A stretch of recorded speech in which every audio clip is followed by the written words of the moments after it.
नमस्कार मेरे प्यारे भाइयों, मैं हूं अनुज और आप सुन रहे हैं हॉरर कहानी, वो भी मेरी जुबानी। दोस्तों, आज का हॉरर पॉडकास्ट एक लड़की की है जिनका नाम करिश्मा है। तो चलिए अब यह कहानी करिश्मा जी के नजरिए से सुनते हैं।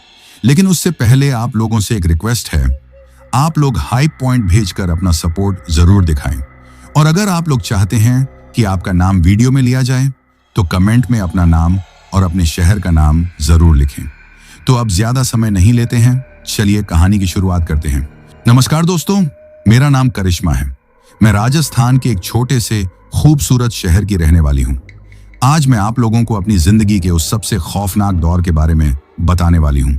एक ऐसा सच जिसे सुनकर शायद आप यकीन ना करें, लेकिन जिसकी स्याह यादें आज भी मेरी रूह में कांपती हैं।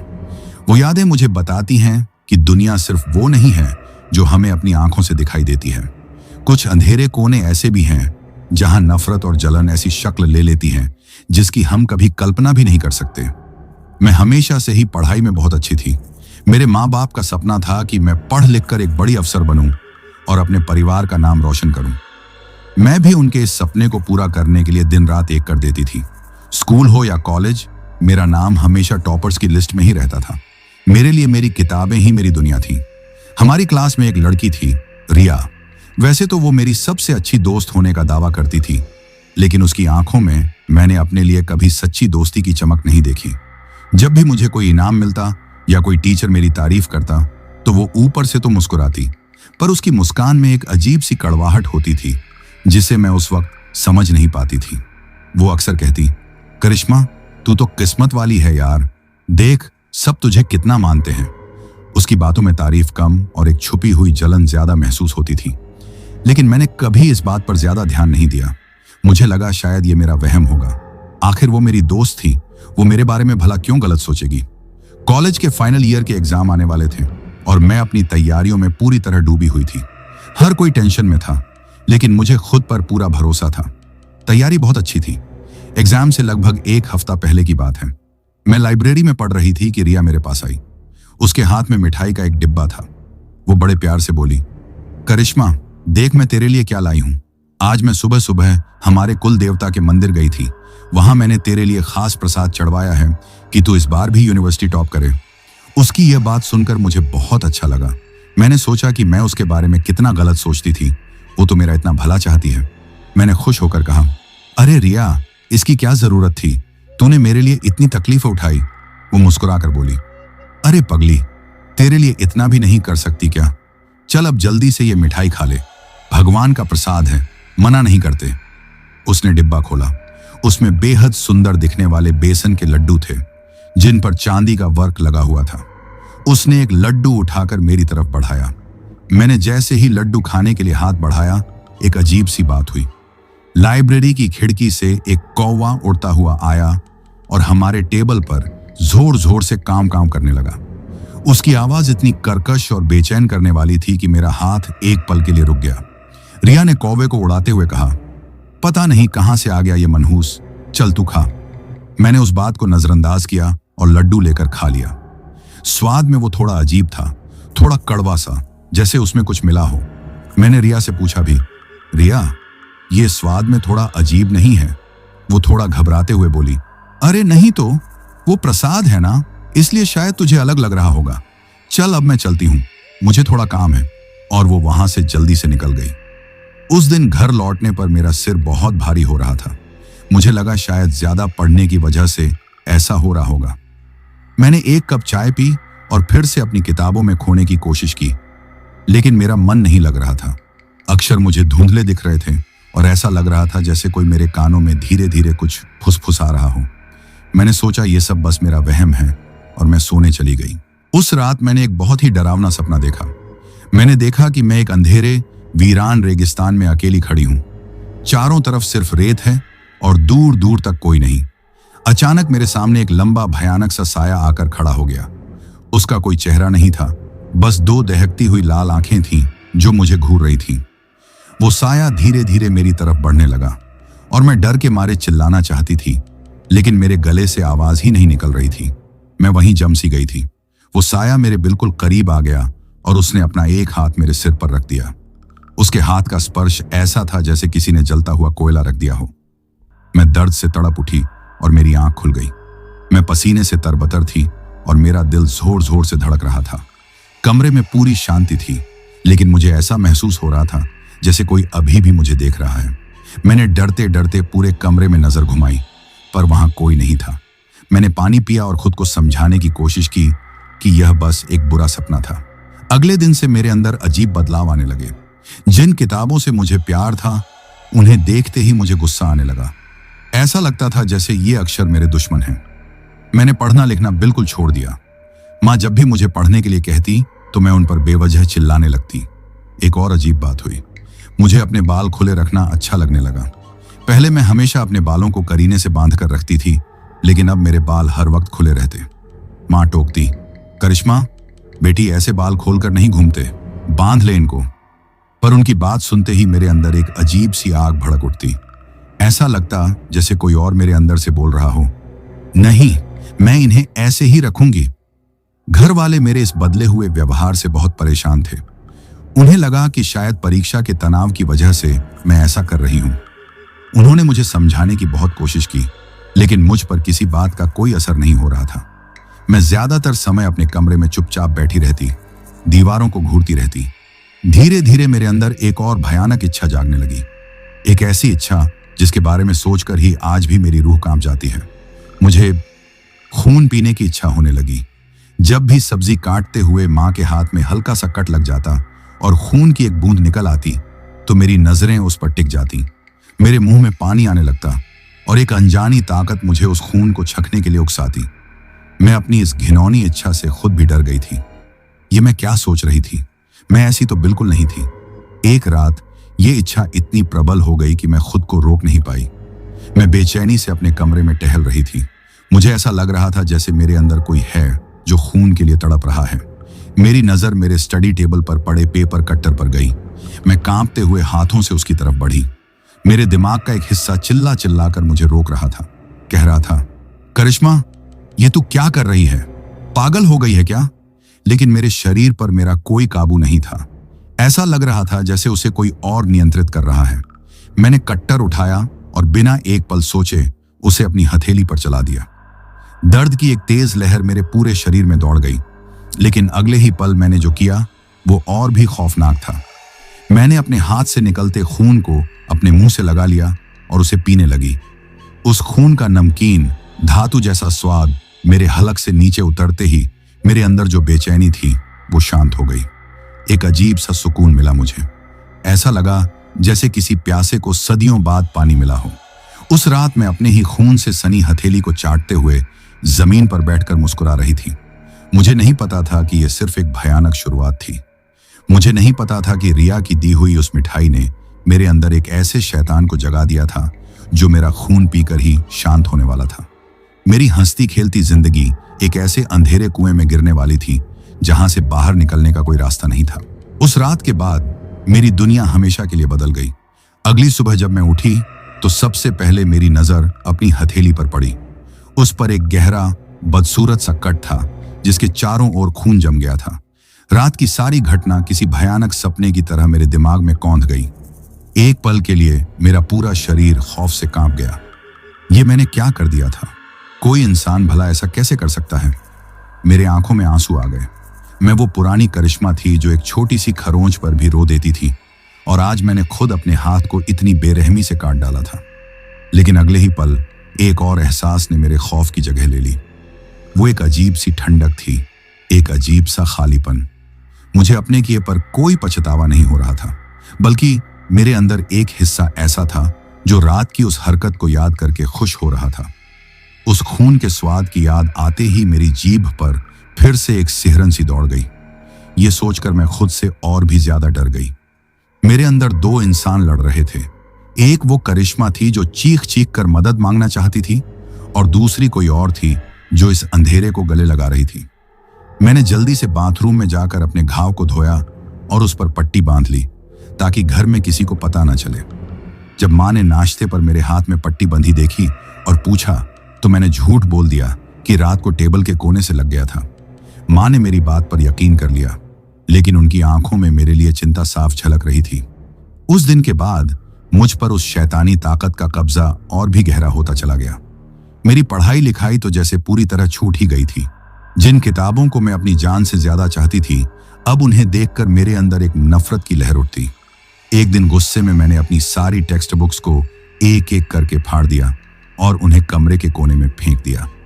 मेरे पापा ने जब वो देखा तो वो मुझ पर बहुत चिल्लाए, लेकिन मुझ पर कोई असर नहीं हुआ। मैं बस उन्हें घूरती रही। मेरी आंखों में गुस्सा था, पर आंसू नहीं। मेरा व्यवहार दिन ब दिन और भी अजीब होता जा रहा था। मैं घर में किसी से बात नहीं करती थी। ज्यादातर समय मैं अपने कमरे का दरवाजा बंद करके अंधेरे में बैठी रहती। कभी कभी मुझे लगता कि अंधेरे में कोई मुझसे बातें करता है। एक भारी मर्दाना आवाज मेरे कानों में गूंजती थी। वो आवाज मुझे अजीब अजीब काम करने को उकसाती थी। वो कहती, तू कमजोर नहीं है, ये सब तेरे दुश्मन हैं, तुझे ताकत चाहिए और ताकत खून में होती है। मेरा शरीर भी जवाब देने लगा था। मेरा हंसता खेलता चेहरा पीला पड़ गया था।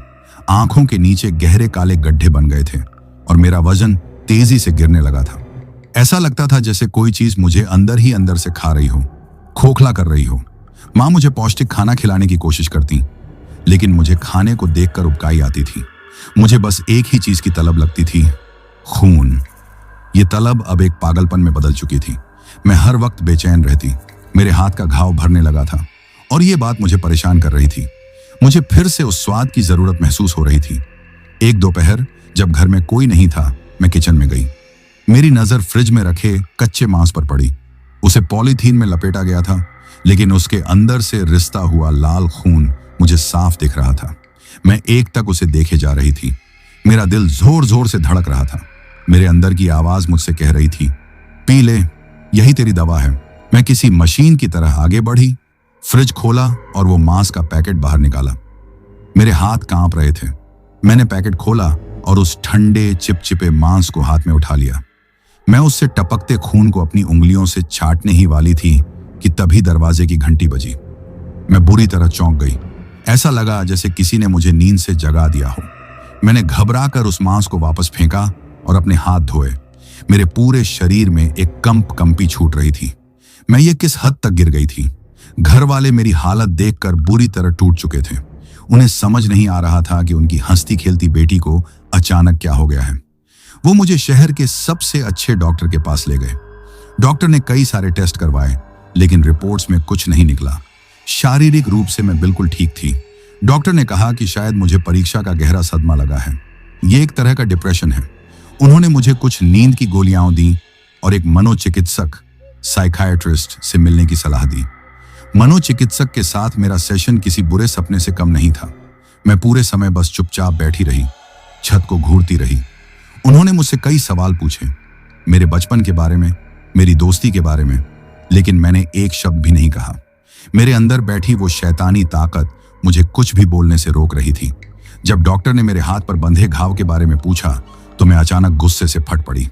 मैं उन पर चीखने लगी, दूर रहो मुझसे, तुम सब मेरे दुश्मन हो, मैं किसी को नहीं बताऊंगी। मेरा वो रूप देखकर डॉक्टर भी सहम गए। उन्होंने मेरे माँ बाप को बाहर बुलाकर कहा कि मेरी हालत गंभीर है, मुझे शायद कुछ समय के लिए अस्पताल में भर्ती करना पड़ सकता है। ये सुनकर मेरे माँ बाप के पैरों तले जमीन खिसक गई। वो मुझे किसी भी हाल में पागलों के अस्पताल नहीं भेजना चाहते थे। वो मुझे घर ले आए, लेकिन अब उनके मन में एक नया डर बैठ गया था। एक ऐसा डर जिसे हमारा पढ़ा लिखा समाज अंधविश्वास कहता है। उस रात जो हुआ उसने इस डर को यकीन में बदल दिया। सब सो चुके थे। रात के करीब 2 बजे माँ पानी पीने के लिए उठी तो उन्होंने देखा कि मेरे कमरे की लाइट जल रही है। उन्हें लगा शायद मैं सो नहीं पा रही हूं। धीरे से मेरे कमरे में आई, ये देखने कि मैं ठीक तो हूं, लेकिन अंदर का मंजर देखकर उनकी चीख निकल गई। मैं जमीन पर बैठी थी। मेरे सामने एक जलती हुई मोमबत्ती रखी थी। मैंने ब्लेड से अपनी कलाई पर कई जगह काट लिया था और मैं किसी जानवर की तरह उस बहते हुए खून को पी रही थी। मेरे बाल खुले थे और मेरा चेहरा उस मोमबत्ती की पीली रोशनी में बेहद डरावना लग रहा था। मैं अपनी ही धुन में कुछ बुदबुदा रही थी। माँ ने घबराकर मेरा नाम पुकारा, करिश्मा बेटी, ये क्या कर रही है? उनकी आवाज सुनकर मैंने धीरे से अपना सिर घुमाया। मेरी आंखें पूरी तरह से लाल थीं और मेरे चेहरे पर एक ऐसी मुस्कान थी जो मेरी थी ही नहीं। मैंने एक भारी मर्दाना आवाज में कहा, करिश्मा नहीं है यहाँ, वो जा चुकी है। अब यहाँ सिर्फ मैं हूं और मुझे भूख लगी है। ये सुनते ही माँ के होश उड़ गए। उन्होंने दौड़कर पापा को जगाया। पापा भागते हुए आए और मुझे पकड़ने की कोशिश की, लेकिन मुझ जैसी दुबली पतली लड़की में उस वक्त इतनी ताकत आ गई थी कि मैंने अपने एक झटके से पापा को दूर धकेल दिया। मैं किसी जंगली जानवर की तरह गुर्रा रही थी और कह रही थी, मुझे और खून चाहिए, मुझे इसका सारा खून पीना है। पापा और माँ ने जैसे तैसे मुझे बड़ी मुश्किल से पकड़ा। उस रात पूरा घर मेरी भयानक चीखों और हंसी से गूंजता रहा। मेरे माँ बाप रो रहे थे, बेबस थे। वो समझ चुके थे कि उनकी बेटी पर किसी डॉक्टर या दवा का असर नहीं होने वाला। मेरी बीमारी जिस्मानी नहीं, रूहानी थी। मुझ पर किसी चीज का साया था, किसी ऐसी चीज का जिसे लोग काला जादू कहते हैं। अब उन्हें किसी डॉक्टर की नहीं, किसी ऐसे इंसान की जरूरत थी जो इस अंधेरी दुनिया के राज जानता हो। उस खौफनाक रात के बाद हमारे घर पर एक अजीब सी डरावनी खामोशी छा गई। ये वो खामोशी नहीं थी जिसमें सुकून होता है, ये वो खामोशी थी जो किसी बड़े तूफान के आने से पहले होती है। सुबह जब मैं उठी तो मेरा पूरा शरीर बुरी तरह से दुख रहा था। मेरी कलाइयों पर नए जख्म थे, जिनमें से अभी भी हल्का हल्का खून रिस रहा था। मुझे ठीक से याद नहीं था कि रात में क्या हुआ था। बस धुंधली तस्वीरें थीं, अपनी माँ की डरी हुई आंखें, पापा का बेबस चेहरा और एक भयानक मर्दाना हंसी जो शायद मेरे ही हलक से निकल रही थी। अब मेरे माँ बाप मुझसे बात करने से भी डरने लगे थे। वो मुझे खाना देते, मेरी देखभाल करते, लेकिन उनकी आंखों में अब मेरे लिए चिंता के साथ साथ एक अनजाना खौफ भी था। वो अपनी बेटी को नहीं, बल्कि उसके अंदर छुपी किसी शैतानी चीज को देख रहे थे। मेरे अंदर का वो साया अब और भी बेबाक हो गया था। उसे अब छुपने की कोई जरूरत महसूस नहीं होती थी। हमारे घर में एक छोटा सा मंदिर था जहां माँ रोज सुबह शाम दिया जलाती थी। अब मैं उस मंदिर के पास से गुजर भी नहीं पाती थी। अगरबत्ती की महक से मेरा दम घुटने लगता और घंटियों की आवाज सुनकर मेरे कानों में तेजाब सा घुलने लगता। एक दिन माँ ने मुझे आरती का प्रसाद देने की कोशिश की तो मैंने थाली को झटक कर दूर फेंक दिया। प्रसाद जमीन पर बिखर गया। मैं किसी घायल जानवर की तरह गुर्राते हुए चिल्लाई, दूर रखो ये सब मुझसे, मुझे आग लगती है इससे। कभी कभी उस अंधेरे में रोशनी की एक किरण चमकती थी। कुछ पलों के लिए मैं वापस मैं बन जाती थी। उन पलों में मुझे एहसास होता कि मेरे साथ क्या हो रहा है। मैं अपने माँ बाप के पैरों में गिरकर रोती, उनसे कहती, माँ मुझे बचा लो, मेरे अंदर कोई है जो मुझे मारना चाहता है, वो मुझे कंट्रोल करता है। मैं ये सब नहीं करना चाहती। लेकिन ये पल ज्यादा देर नहीं टिकते थे। अचानक मेरा सिर घूमने लगता, मेरी आंखों के आगे अंधेरा छा जाता और जब मुझे होश आता तो मैं फिर से वही पत्थर दिल खौफनाक करिश्मा बन चुकी होती। मेरी ये हालत देखकर मेरे माँ बाप ने वो फैसला लिया जो शायद कोई भी पढ़ा लिखा इंसान आसानी से नहीं लेता। पापा के एक पुराने दोस्त ने उन्हें गांव के पास रहने वाले एक तांत्रिक के बारे में बताया। वो बोले कि लोग उन्हें भैरव बाबा कहते हैं और उन्होंने कई लोगों को ऐसी मुसीबतों से निकाला है। मेरे माँ बाप के पास अब कोई और रास्ता नहीं बचा था। वो विज्ञान और तर्क की हर दहलीज पर हार मान चुके थे।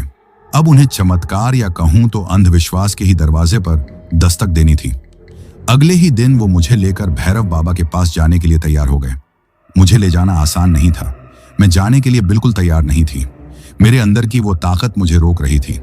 मैंने घर में चीखना, चिल्लाना और तोड़फोड़ करना शुरू कर दिया। पापा और दो पड़ोसियों ने मिलकर बड़ी मुश्किल से मुझे पकड़ा और गाड़ी में बिठाया। हमारा सफर भी बहुत अजीब था। रास्ते में हमारी गाड़ी 2 बार बिना किसी वजह के बंद हो गई। एक बार तो चलते चलते टायर फट गया, जबकि पापा ने सुबह ही हवा चेक करवाई थी। ऐसा लग रहा था जैसे कोई बुरी शक्ति हमें वहां पहुंचने से रोकना चाहती है। घंटों के सफर के बाद हम भैरव बाबा के आश्रम पहुंचे। वो कोई आलीशान जगह नहीं थी, बस मिट्टी की कुछ झोपड़ियां थीं जिनमें से एक में बाबा रहते थे। वहां हवा में अजीब सी शांति के साथ साथ एक अनजानी शक्ति का एहसास भी था। चारों तरफ लोबान और जड़ी बूटियों की महक फैली हुई थी। हम बाबा की झोपड़ी में दाखिल हुए।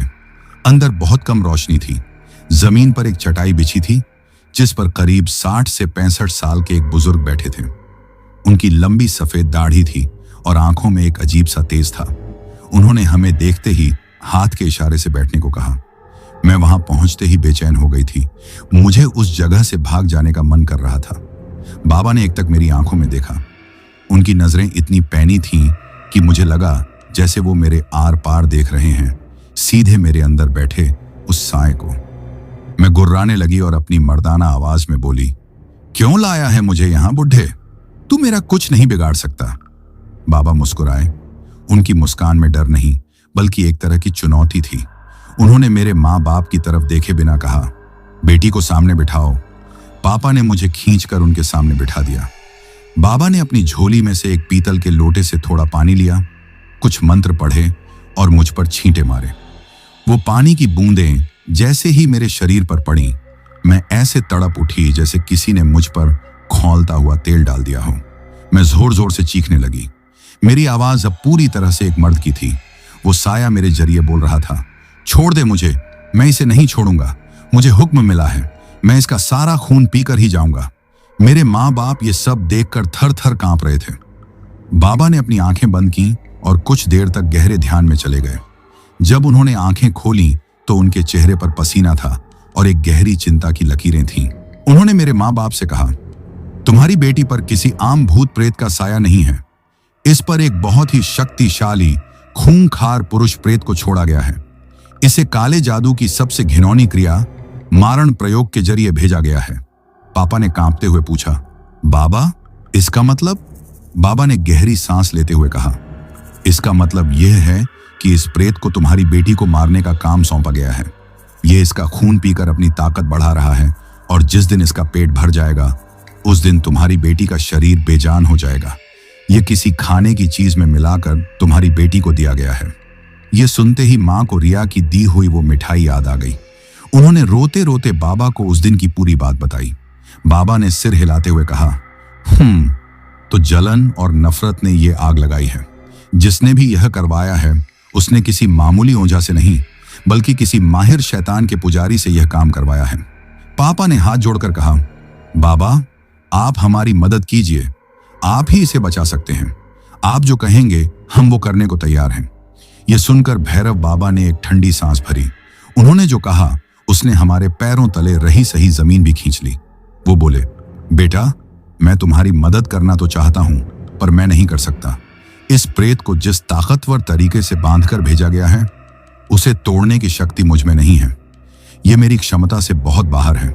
अगर मैंने जबरदस्ती करने की कोशिश की तो यह प्रेत मुझे ही मार डालेगा और तुम्हारी बेटी पर और भी ज्यादा हिंसक हो जाएगा। हम सब पर जैसे पहाड़ टूट पड़ा था। जिस आखिरी उम्मीद के सहारे हम यहाँ आए थे वो भी टूटकर बिखर गई।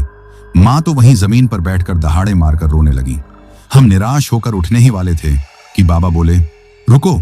उन्होंने कहा, एक रास्ता है, बहुत मुश्किल और खतरनाक, पर शायद वही तुम्हारी बेटी की जान बचा सकता है। यहाँ से बहुत दूर अरावली की पहाड़ियों में श्मशान के पास एक अघोरी तांत्रिक रहते हैं। लोग उन्हें महाकाल बाबा के नाम से जानते हैं। वो साधारण इंसानों से नहीं मिलते और उनकी दुनिया ही अलग है। वो ऐसी ही उग्र और शक्तिशाली आत्माओं से निपटते हैं। शायद वो तुम्हारी कुछ मदद कर सकें। बाबा ने हमें रास्ता समझाया और साथ में एक चेतावनी भी दी। उन तक पहुंचना आसान नहीं होगा। ये प्रेत तुम्हें रोकने की पूरी कोशिश करेगा और महाकाल बाबा तुम्हारी मदद करेंगे या नहीं ये भी उनकी मर्जी पर है। वो बहुत ही अनप्रेडिक्टेबल हैं। भैरव बाबा की झोपड़ी से हम बाहर तो आ गए, लेकिन अब हमारे सामने एक और भी बड़ा और अनजाना सफर था। एक ऐसे इंसान के पास जाने का सफर जिसका नाम सुनकर ही रूह कांप जाती थी। पर अपनी बेटी को बचाने के लिए मेरे माँ बाप किसी भी नर्क के दरवाजे तक जाने के लिए तैयार थे। भैरव बाबा के आश्रम से लौटते हुए हमारी गाड़ी में मौत जैसा सन्नाटा था। पापा गाड़ी चला रहे थे पर उनकी आंखें सड़क पर नहीं बल्कि किसी अनजाने खौफ में गुम थीं। माँ चुपचाप मेरी तरफ देख रही थी। उनकी आंखों से आंसू बहे जा रहे थे और मेरे अंदर बैठा वो साया शायद हमारी हार का जश्न मना रहा था। बीच बीच में मेरे हलक से एक दबी हुई खौफनाक हंसी निकल जाती जो उस सन्नाटे को और भी ज्यादा डरावना बना देती थी। घर लौटकर मेरे माँ बाप ने एक पल भी बर्बाद नहीं किया। उनके पास अब दुख मनाने का वक्त नहीं था। उन्हें एक ऐसी जंग की तैयारी करनी थी जिसके बारे में वो कुछ नहीं जानते थे। माँ ने एक छोटा सा बैग तैयार किया जिसमें कुछ कपड़ों के साथ साथ उन्होंने एक हनुमान चालीसा, मंदिर से लाया हुआ सिंदूर और गंगा जल की एक छोटी सी शीशी भी रख ली। शायद वो जानती थी कि इन चीजों का मुझ पर कोई असर नहीं हो रहा था, लेकिन एक माँ का दिल अपनी आखिरी उम्मीद भी नहीं छोड़ना चाहता था। अगली सुबह सूरज निकलने से पहले ही हम उस अनजाने खतरनाक सफर पर निकल पड़े। हमें अरावली की पहाड़ियों की तरफ जाना था, एक ऐसे इंसान की खोज में जिसका नाम ही अपने आप में एक दहशत था, महाकाल बाबा। सफर शुरू होते ही मेरे अंदर बैठे उस प्रेत ने अपना असली रंग दिखाना शुरू कर दिया। जैसे ही हमारी गाड़ी शहर से बाहर निकली, उसने मुझे काबू में कर लिया। मैंने पापा की सीट को पीछे से पीटना शुरू कर दिया और चीखने लगी, रोक दे गाड़ी, मैं कहता हूं रोक दे, तुम सब मरने जा रहे हो। वो अघोरी तुम सबको खा जाएगा, वो मुझे नहीं, तुम्हें जलाकर राख कर देगा। पापा ने हिम्मत से काम लिया और गाड़ी की रफ्तार और तेज कर दी। उनका पूरा ध्यान सड़क पर था। जैसे जैसे हम सुनसान इलाकों की तरफ बढ़ रहे थे, अजीब अजीब घटनाएं होने लगीं। अचानक हमें सड़क के बीचों बीच एक औरत खड़ी हुई दिखाई दी, जिसने अपना चेहरा घूंघट से ढका हुआ था। पापा ने जोर से ब्रेक लगाया। गाड़ी बस उस औरत से कुछ इंच पहले ही रुकी। हम सब बुरी तरह घबरा गए। पापा हॉर्न बजाने लगे, लेकिन वो टस से मस नहीं हुई। तभी एक ट्रक तेजी से हमारे बगल से गुजरा और जब हमने वापस सामने देखा तो वहां कोई नहीं था। सड़क पूरी तरह खाली थी। मेरा शरीर उस प्रेत के काबू में था, लेकिन मेरी आत्मा किसी कैदी की तरह सब कुछ देख और महसूस कर रही थी। मैं अपने माँ बाप के डरे हुए चेहरे देख सकती थी और मेरा दिल दर्द और अपराध बोझ से फटा जा रहा था। मैं चीखकर उनसे कहना चाहती थी कि ये सब मैं नहीं कर रही हूँ, पर मेरी जुबान मेरी नहीं थी। कुछ घंटे बाद मौसम अचानक खराब होने लगा। आसमान में काले बादल घेर आए और तेज हवा के साथ बारिश शुरू हो गई। ये कोई आम बारिश नहीं थी। ओले गिरने लगे, इतने बड़े बड़े कि हमारी गाड़ी की विंडो स्क्रीन पर दरारें आ गईं। पापा के लिए गाड़ी चलाना नामुमकिन हो गया। उन्होंने गाड़ी को सड़क के किनारे रोक दिया। हम उस तूफान में फंस गए थे। तभी मैंने, या यूं कहूं कि मेरे अंदर के उस प्रेत ने पापा की तरफ देखकर कहा, मैंने कहा था ना, लौट जाओ, ये सिर्फ एक चेतावनी है, आगे मौत तुम्हारा इंतजार कर रही है। उसकी बात सुनकर मां ने अपनी आंखें बंद की और हनुमान चालीसा का पाठ करना शुरू कर दिया। उनकी आवाज डर से कांप रही थी, लेकिन वो पढ़ती रही। हैरानी की बात थी कि जैसे जैसे वो पाठ करती गईं, तूफान धीरे धीरे शांत होने लगा। आधे घंटे में ही आसमान फिर से साफ हो गया।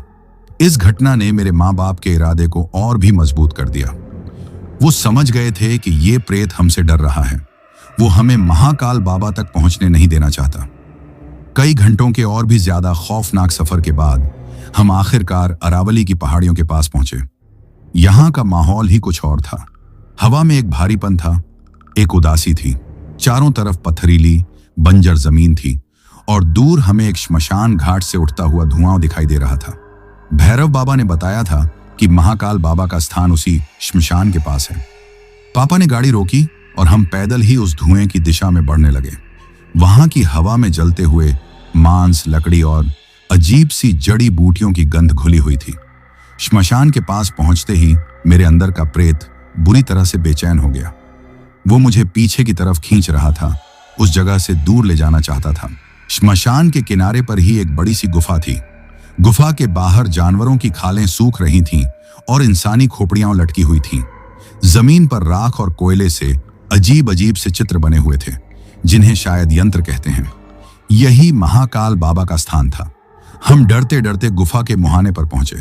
अंदर अंधेरा था, बस बीच में एक धूनी जल रही थी, जिसकी लाल रोशनी में एक परछाई दिखाई दे रही थी। वो महाकाल बाबा थे। उनके बाल लंबी लंबी जटाओं की तरह थे।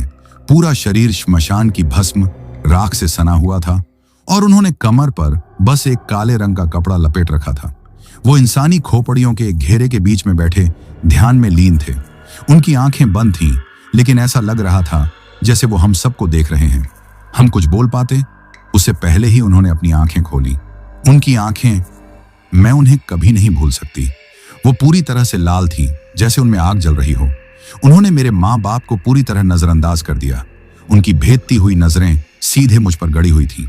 उन्होंने मुझसे नहीं, मेरे अंदर बैठे उस प्रेत से बात की। एक गरजती हुई भारी आवाज में वो बोले, कौन है तू? किसकी इजाजत से मेरे इलाके में आया है? मेरे अंदर का वो प्रेत जो अब तक हम सब पर हावी था, उस आवाज को सुनकर कांप गया। उसने मेरे जरिए जवाब देने की हिम्मत की। तू मेरे काम में दखल मत दे अघोरी, मुझे इसे ले जाने का हुक्म है। महाकाल बाबा जोर से हंसे। उनकी हंसी किसी शेर की दहाड़ जैसी थी, जिससे पूरी गुफा गूंज उठी। उन्होंने अपनी जगह से उठे बिना अपनी उंगली से जमीन पर एक निशान बनाया और एक मंत्र पढ़ा, एयूएम क्रियम कालिकाय नमः, भाग दुष्ट। जैसे ही उन्होंने मंत्र पूरा किया, मैं दर्द से ऐसे चीखी जैसे मेरे शरीर में हजारों बिच्छुओं ने एक साथ डंक मार दिया हो। मैं जमीन पर गिरकर तड़पने लगी। मेरे मुंह से झाग निकलने लगा। वो दर्द असहनीय था। कुछ ही पलों में मैं बेहोश हो गई। जब मुझे होश आया तो मैं गुफा के एक कोने में पड़ी थी और मेरे माँ बाप हाथ जोड़े महाकाल बाबा के सामने बैठे थे। महाकाल बाबा उनसे कह रहे थे, भैरव ने सही कहा था, ये कोई साधारण प्रेत नहीं, एक खूंखार पिशाच है जिसे खून की शपथ देकर भेजा गया है।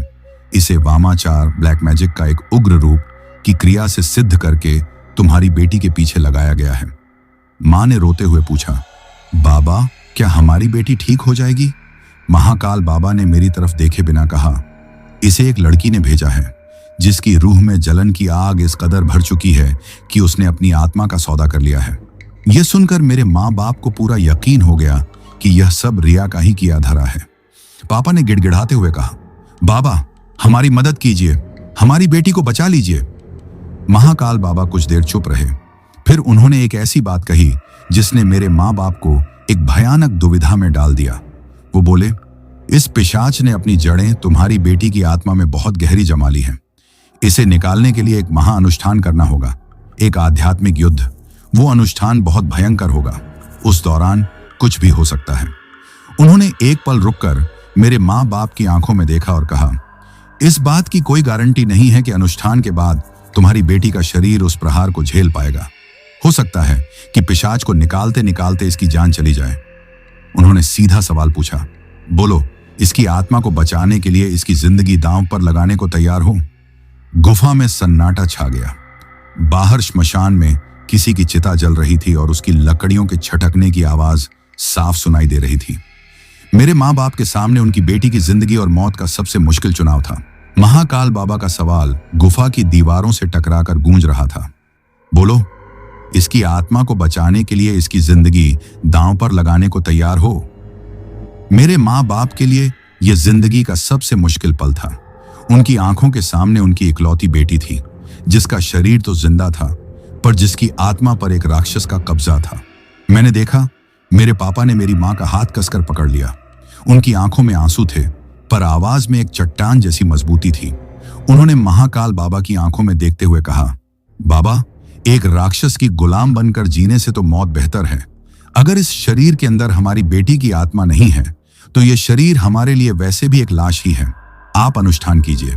हम अपनी बेटी की आत्मा को आजाद देखना चाहते हैं, चाहे उसकी कोई भी कीमत चुकानी पड़े। हमें आप पर और महादेव पर पूरा भरोसा है। पापा के शब्द सुनकर महाकाल बाबा के चेहरे पर एक हल्की सी रहस्यमयी मुस्कान आई। उन्होंने सिर हिलाया जैसे वो इसी जवाब की उम्मीद कर रहे हों। वो बोले, ठीक है, तैयारी शुरू करनी होगी, लेकिन यह काम मैं अकेला नहीं कर सकता। जिस शैतान ने इस पिशाच को भेजा है उसने इसे कई शक्तिशाली बंधनों से बांधा है। एक बंधन तोड़ने पर दूसरा मजबूत हो जाता है। हमें एक ऐसा आध्यात्मिक किला बनाना होगा जिसे ये तोड़ न सके। मुझे 8 और सिद्ध तांत्रिकों का आह्वान करना होगा। यह कहकर महाकाल बाबा अपनी धूनी के पास बैठ गए। उन्होंने अपनी झोली में से एक छोटा सा डमरू निकाला और उसे बजाना शुरू कर दिया। वो कोई आम डमरू नहीं था। उसकी आवाज में एक अजीब सी गूंज थी जो गुफा से निकलकर दूर पहाड़ियों में फैल रही थी। ऐसा लग रहा था जैसे वो आवाज किसी गुप्त भाषा में कोई संदेश भेज रही हो। फिर उन्होंने धूनी में कुछ जड़ी बूटियां डाली जिनसे एक अजीब से नीले रंग का धुआं उठने लगा। उन्होंने उस धुएं में देखते हुए कुछ नाम बुदबुदाए जैसे वो किसी को बुला रहे हों। बाबा ने बताया कि अनुष्ठान के लिए अगली अमावस्या की रात सबसे उत्तम है, जिसमें अभी 3 दिन बाकी थे। ये 3 दिन और 3 रातें हमें उसी गुफा में गुजारनी थी। ये खबर मेरे अंदर बैठे पिशाच के लिए शायद सबसे बुरी खबर थी। उसे समझ आ गया था कि अब उसका अंत नजदीक है। वो पहले से कहीं ज्यादा बेचैन और हिंसक हो गया। उसने मेरे शरीर को एक हथियार की तरह इस्तेमाल करना शुरू कर दिया। मैं दीवार पर अपना सिर पटकने की कोशिश करती, अपने नाखूनों से अपना चेहरा नोचने लगती। मेरी ये हालत देखकर महाकाल बाबा अपनी जगह से उठे। उन्होंने अपनी चिमटे से धूनी की राख उठाई और मेरे चारों तरफ जमीन पर एक घेरा बना दिया। मंत्र शक्ति भस्म रक्षणी, यह कहते हुए उन्होंने घेरा पूरा किया। वो बस राख की एक लकीर थी, लेकिन मेरे लिए वो आग की दीवार बन गई। जैसे ही मैंने उस घेरे को पार करने की कोशिश की, मेरे पूरे शरीर में एक जोर का झटका लगा, जैसे किसी ने बिजली का करंट लगा दिया हो। मैं चीखते हुए पीछे हट गई। अब मैं उस घेरे के अंदर एक कैदी थी। अगले 3 दिन मेरे और मेरे माँ बाप के लिए किसी नर्क से कम नहीं थे। वो पिशाच मुझे सोने नहीं देता था। वो मेरे जरिए मेरे माँ बाप को मानसिक रूप से तोड़ने की कोशिश करता। वो पापा से उनके ऑफिस की पुरानी बातें कहता, जिनके बारे में सिर्फ पापा ही जानते थे। वो माँ को उनके बचपन के किसी डरावने सपने की याद दिलाता। वो चीख चीख कर कहता, तुम सब मेरे साथ ही मरोगे। मैं इसकी आत्मा को अपने साथ ले जाऊंगा और नर्क में उसे रोज तड़पाऊंगा। मैं यानी असली करिश्मा यह सब एक मूक दर्शक की तरह देख रही थी। मैं उस घेरे के अंदर कैद थी, अपने ही शरीर में एक अजनबी। मैं रोना चाहती थी, अपने माँ बाप से कहना चाहती थी कि हिम्मत मत हारना, पर मेरा खुद पर कोई बस नहीं था। दूसरे दिन शाम से तांत्रिकों का आना शुरू हुआ। वो कोई साधारण लोग नहीं थे। हर एक में एक अलग ही तेज था। सबसे पहले एक नागा साधु आए, जिनका पूरा शरीर भस्म से लिपटा था और हाथ में एक बड़ा सा त्रिशूल था। उनके पीछे पीछे एक स्त्री तांत्रिक आई, जिनकी उम्र का अंदाजा लगाना मुश्किल था। उनकी आंखों में गजब की शांति और गहराई थी। फिर एक एक करके बाकी लोग भी आए। कोई यंत्र मंत्र का झाता था तो कोई जड़ी बूटियों का। वो सब महाकाल बाबा का संदेश पाकर देश के अलग अलग कोनों से आए थे। वो सब आपस में ज्यादा बातें नहीं करते थे। वो बस मुझे देखते, एक दूसरे को देखते और सिर हिला देते, जैसे वो बिना बोले ही सब समझ रहे हों। उनके आने से गुफा का माहौल और भी ज्यादा भारी और शक्तिशाली हो गया था। आखिरकार अमावस्या की रात आ ही गई। आसमान में चांद का नामो निशान नहीं था। हर तरफ बस घुप अंधेरा था। दूर श्मशान में जलती चिताओं की लपटें उस अंधेरे को और भी भयानक बना रही थी। महाकाल बाबा के आदेश पर सभी 9 तांत्रिक श्मशान के बीचों बीच एक खुली जगह पर इकट्ठा हुए। उन्होंने मिलकर जमीन पर कोयले, राख, सिंदूर और हल्दी से एक बहुत बड़ा और जटिल सा गोलाकार चित्र बनाया, जिसे महामंडल कहते हैं। उसके बीचों बीच लकड़ियों का एक विशाल ढेर लगाकर हवन कुंड तैयार किया गया। चारों तरफ त्रिशूल गाड़ दिए गए और उन पर नींबू और लाल कपड़े बांध दिए गए।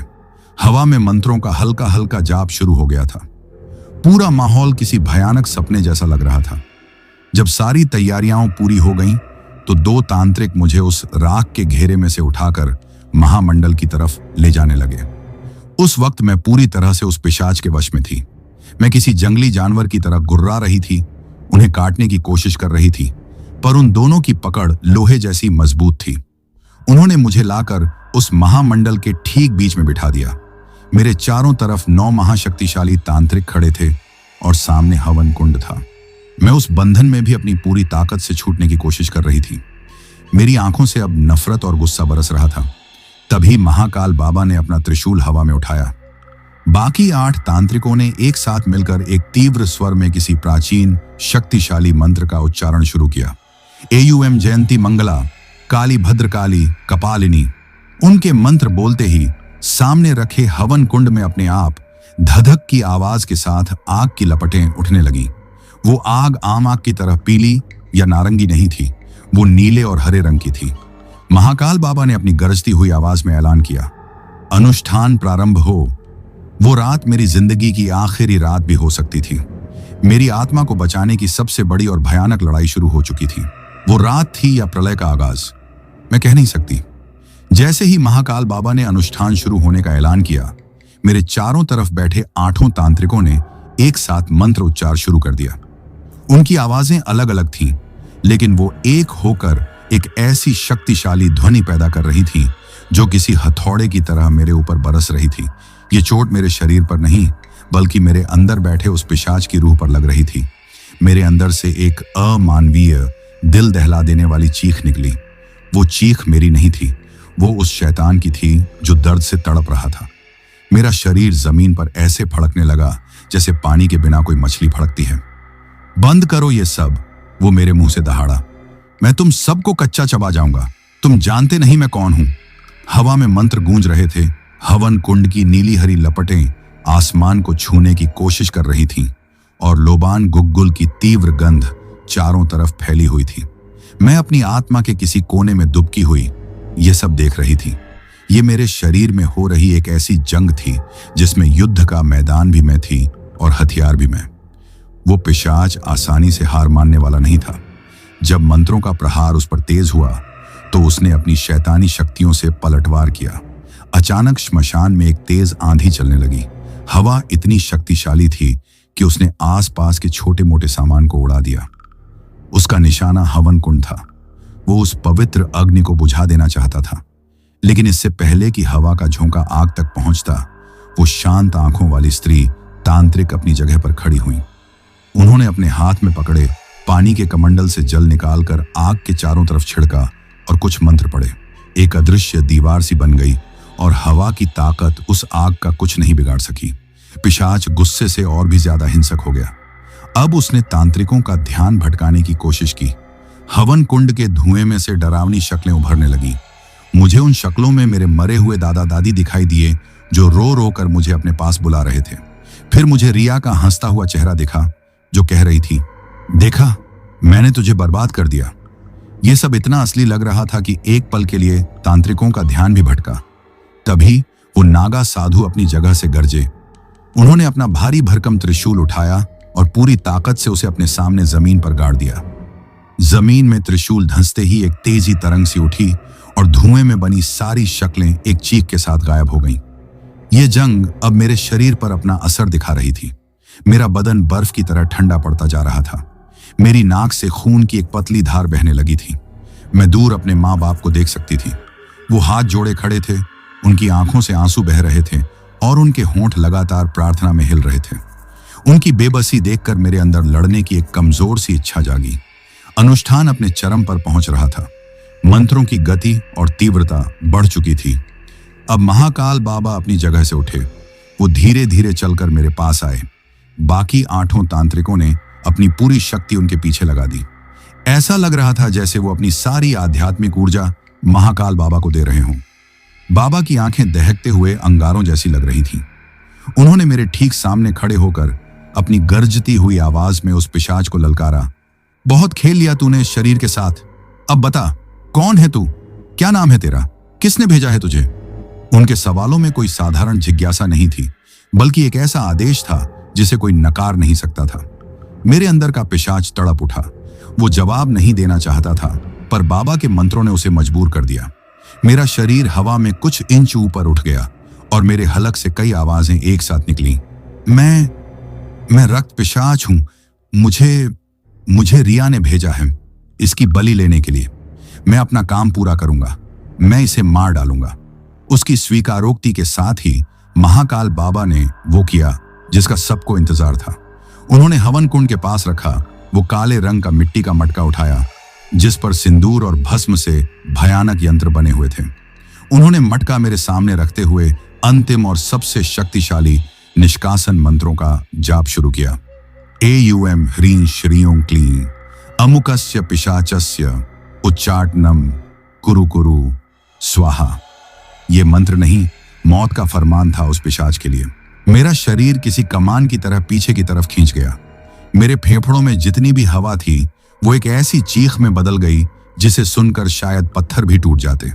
वो मेरी, करिश्मा की और उस पिशाच दोनों की मिली जुली चीख थी, एक की आजादी की और दूसरे की तबाही की।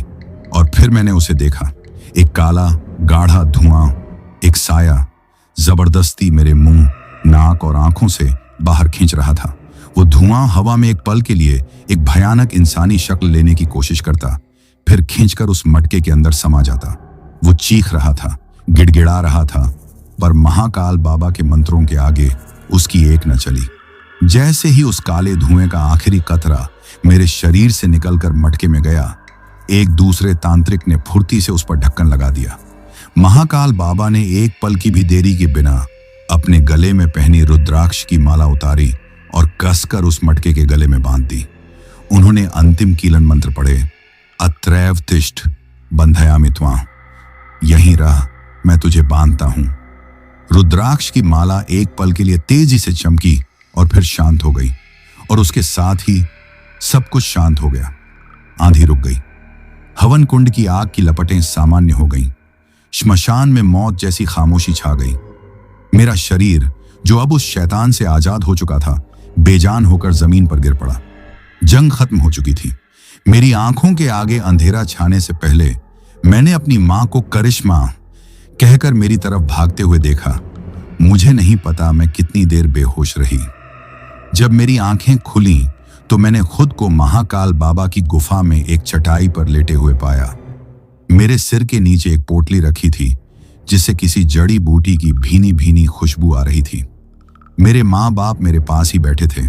उनके चेहरे पर हफ्तों की थकान और चिंता के बाद आज एक हल्की सी राहत थी। मैंने उठने की कोशिश की। मेरा शरीर बहुत कमजोर था, जैसे महीनों से बीमार हूं। लेकिन पहली बार, इतने दिनों में पहली बार मुझे अपना शरीर अपना महसूस हो रहा था। वो भारीपन, वो गुस्सा, वो खून की प्यास सब जा चुकी थी।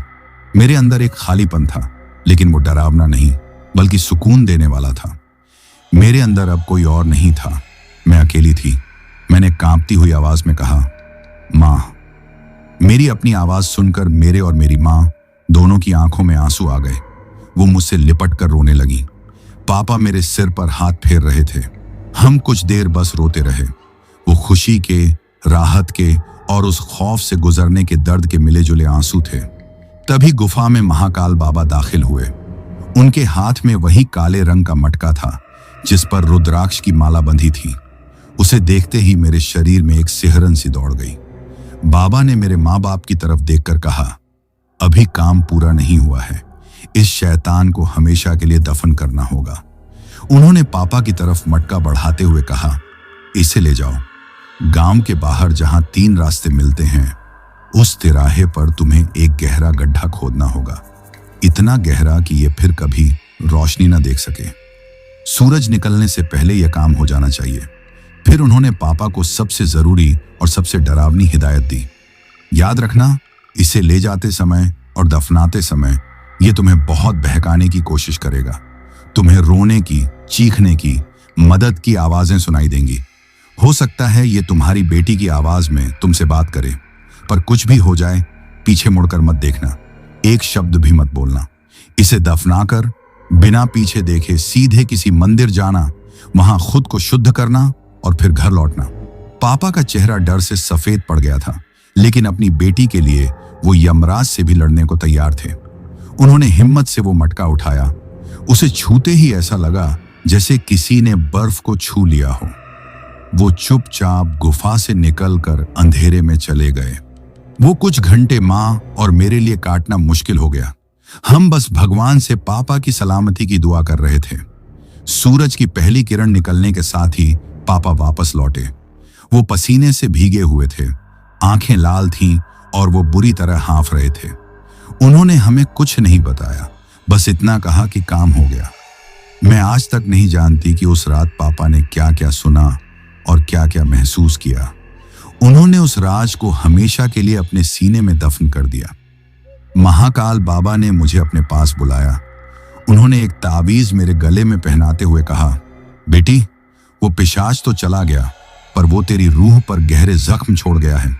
तूने दूसरी दुनिया का वो रूप देखा है जिसे आम इंसान नहीं देखते। इसका साया तेरी यादों पर हमेशा रहेगा।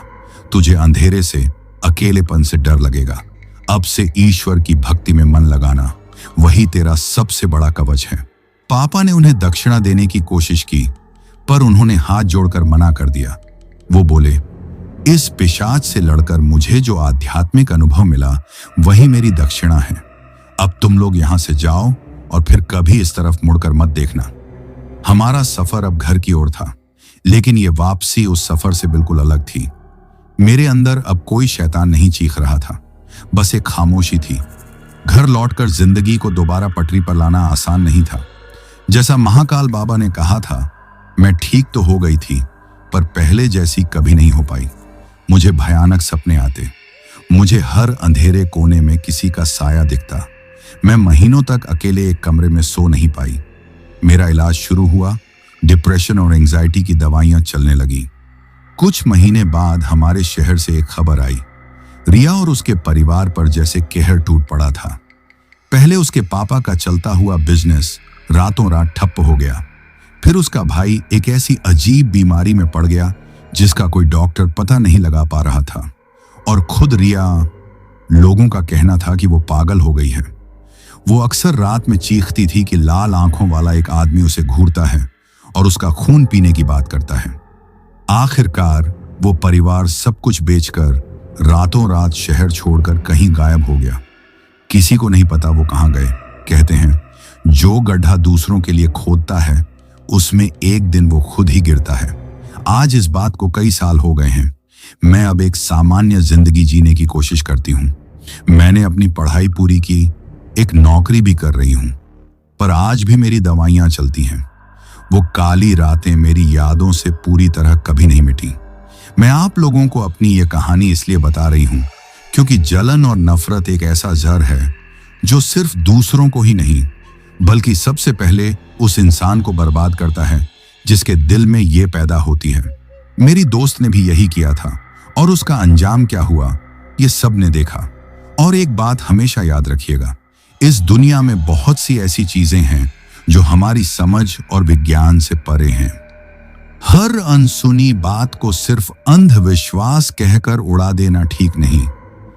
कभी कभी उन बातों के पीछे एक ऐसी खौफनाक सच्चाई छुपी होती है जिसका सामना करने की हिम्मत शायद हम में से किसी में ना हो। तो दोस्तों, यह कहानी यही खत्म हुई। अब जिन भाइयों ने अपना नाम वीडियो में कमेंट किया था उनका नाम लेते हैं।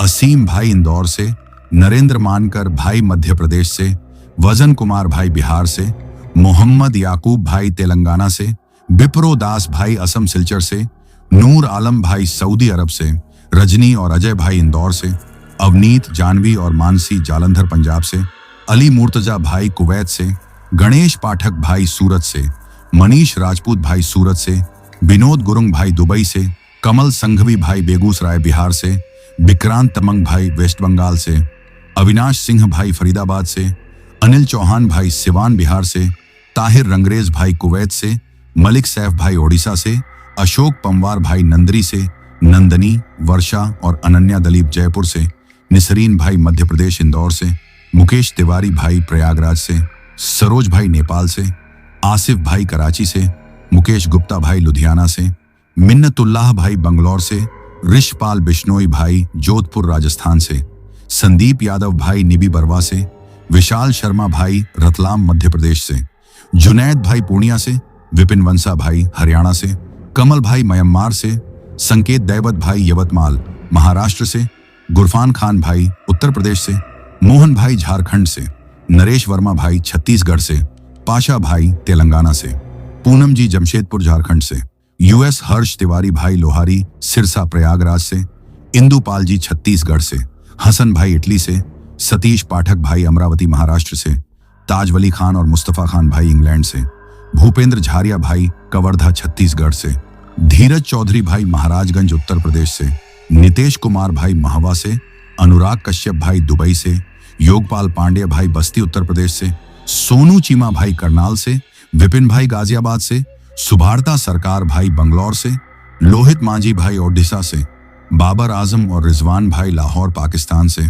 जाया राम खत्री भाई काठमांडू से, बाबू मोनी जी असम गोहपुर से, आदित्य राजपूत भाई मध्य प्रदेश से, मंजीत सिंह भाई जलालाबाद से, वाजिद तबस्सुम भाई पाकिस्तान से, सफदार अब्बास भाई रावलपिंडी पाकिस्तान से, अमनदीप मोगा भाई पंजाब से, बाबू मंडल भाई राउरकेला से, प्रदीप मौर्य भाई मुंबई से, सफीक भाई सऊदी अरब से, लकी भाई इटली और इकबाल भाई जर्मनी से, राज भाई पुणे से, अयान नवीद भाई सेरावाला गेट से, सुसंता भाई ओडिशा से, अक्षय कुमार भाई बलिया से, तलहा भाई कराची से, जसप्रीत सिंह भाई राजौरी गार्डन से, जेगू तमंग भाई दुबई से, सादिक भाई सऊदी अरब से, आसिफ शेख भाई कनाडा से, देवराज तमंग भाई नेपाल से, विकास भाई नेपाल से, राहुल भाई ओडिशा से, श्रीकांत भाई दिल्ली से, पूरन चंद ब्लोत्रा भाई राजस्थान से, अनुराग ठाकुर भाई दुबई से, अंबुज भाई ओडिशा से, महेश शर्मा भाई जयपुर राजस्थान से, रविंद्र राजपूत भाई बुलंदशहर से, इसरार शेख भाई मुंबई से, दीपक कुमार भाई उत्तर प्रदेश बहराइच से, नासिमुद्दीन अलवी भाई मुरादाबाद से, अमित झा भाई भागलपुर बिहार से, दीपक भाई उत्तराखंड से, अंजाना वर्मा भाई कानपुर से, बिलाल भट्ट भाई कराची से, जीनिया सिंह जी दिल्ली से, राजा अली भाई मैनपुरी से, सुराजित भाई असम डिब्रूगढ़ से, पंडित जी दिव्यापुर से, शाहरुख भाई मंसूरी मध्य प्रदेश से, सुष्मिता यदुवंशी जी आजमगढ़ से, और जिन भाइयों ने अपना नाम कमेंट किया है लेकिन उनका नाम वीडियो में नहीं लिया गया है, तो भाइयों आप लोग टेंशन ना ले, आप लोगों का नाम अगली वीडियो में जरूर लिया जाएगा। और अगर आप लोग भी चाहते हैं कि आपका नाम वीडियो में लिया जाए तो अपना नाम और अपने शहर का नाम वीडियो में कमेंट करें। अगर आपको यह कहानी पसंद आई हो तो वीडियो को लाइक और चैनल को सब्सक्राइब करें ताकि और भी डरावनी कहानियां आप तक पहुंच सकें। कहानी को अंत तक सुनने के लिए दिल से धन्यवाद दोस्तों। आज के लिए बस इतना ही, मिलते हैं जल्द ही कुछ नई कहानियों के साथ। तब तक के लिए अपना ध्यान रखिए।